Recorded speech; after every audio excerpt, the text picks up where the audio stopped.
Hi there! Isn't it great to relax in your favorite campground on a beautiful day with nothing to get stressed out about? I bet you're with me on that. But today I'm not in a campground. I'm in the garage. And I'm not relaxing. I'm going to install yet another upgrade on our home on wheels away from home. At least it's not a repair project. I had plenty of those.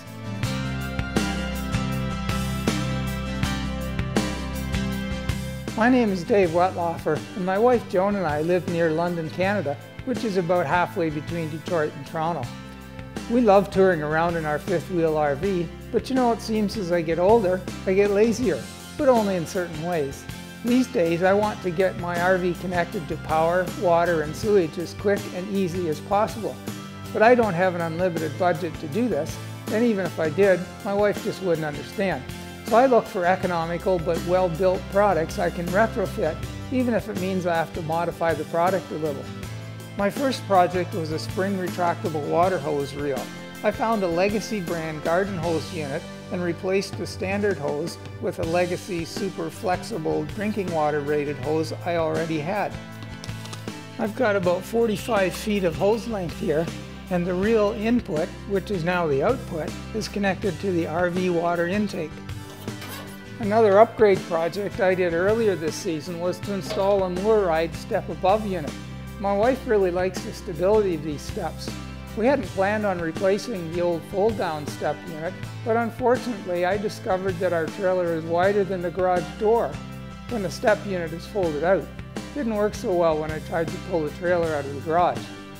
The only parts I could salvage from the old step unit came in handy with my next upgrade project, which is the focus of this video today. We're going to talk about sewer hoses.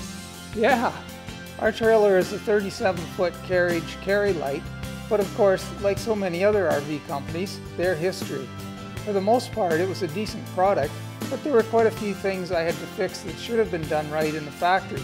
Telling you about those would be a full-length movie. The trailer came with the standard cheap plastic sewer hose.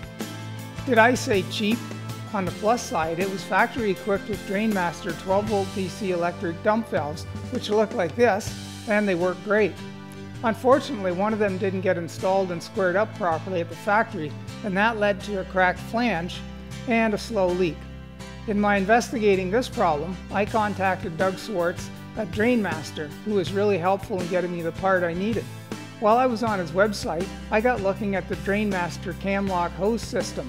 I could see the obvious advantages, so I bought one. That was several years ago, and I liked it so much I produced a little video about it. I didn't get paid to do that, I just did it because Doug had a great product and he treated me well. That system has served us well for several years, but now Doug has something new and he asked me if I would produce a new video about it.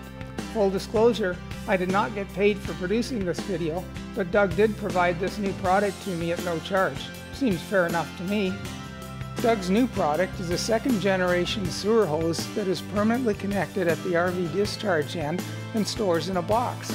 Now all my wife has to do is open the hatch and pull out the dump station end of the hose. Yeah, right. Doug is partnered with Lippert Components, who I guess build the parts, and it's called the WasteMaster Hose Storage System. You can check out WasteMaster's website for more information on how to determine if your RV will accept the kit before you purchase it. Our unit is a little different than many, as the holding tanks hang down below the level of the main frame and are protected with an insulated cover. This cover protrudes down a few inches and makes the standard installation impossible. Another difference is that many RVs have an I-beam construction. The kit comes with a sheet metal bracket that fastens to the underside of the I-beam, and the storage box hangs off it. It would mount like this. However, our unit has a rectangular tube frame construction, and as I said, the holding tank cover hangs down lower than the underside of the frame.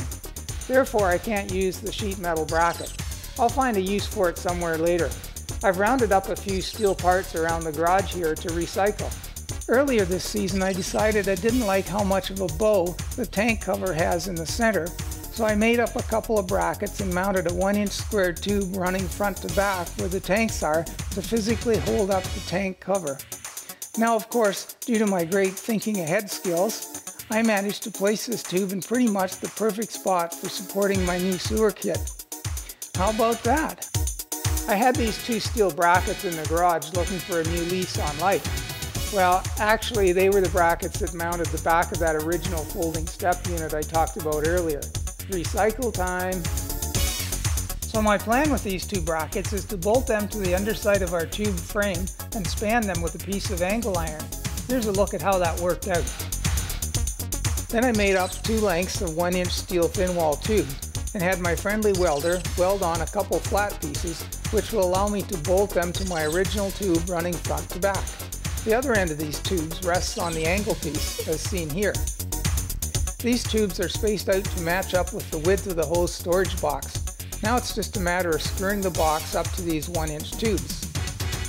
This has allowed me to mount the storage box up as high as I can to the holding tank cover, keeping as much ground clearance as possible. I've also mounted my box close to the front wheel of the trailer.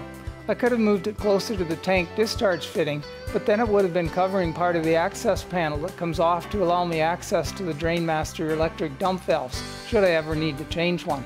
I did have one fail, and Doug actually sent me a free replacement. There's another aspect to the storage box ground clearance.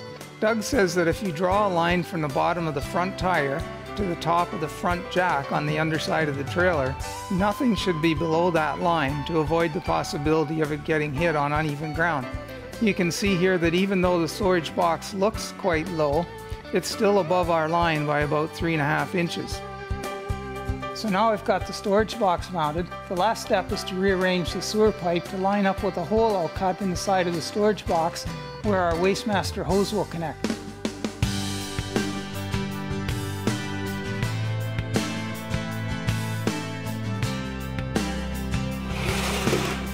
A big part of this entire kit is the new hose, which now has a 4:1 collapse ratio instead of the old 3:1.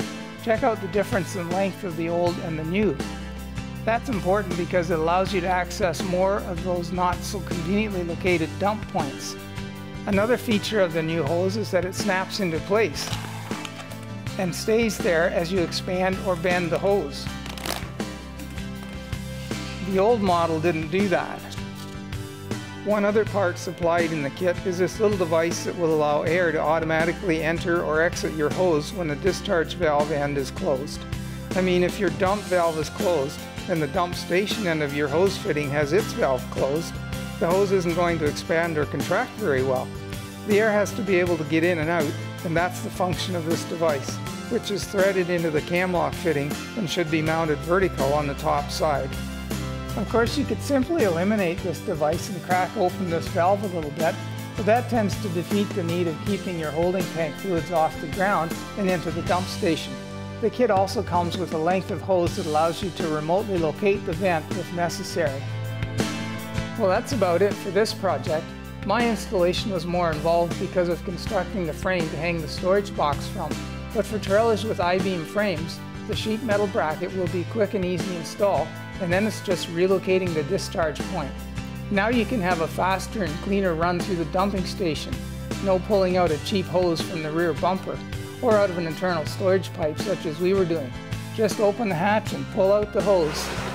It's so easy and clean your wife can do it, even without a pair of gloves.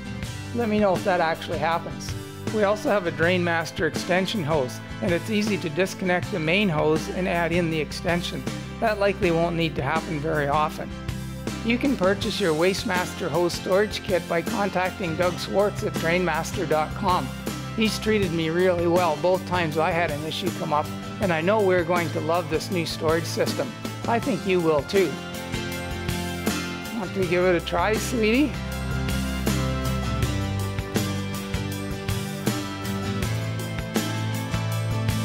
I'm still not going to dump the tanks.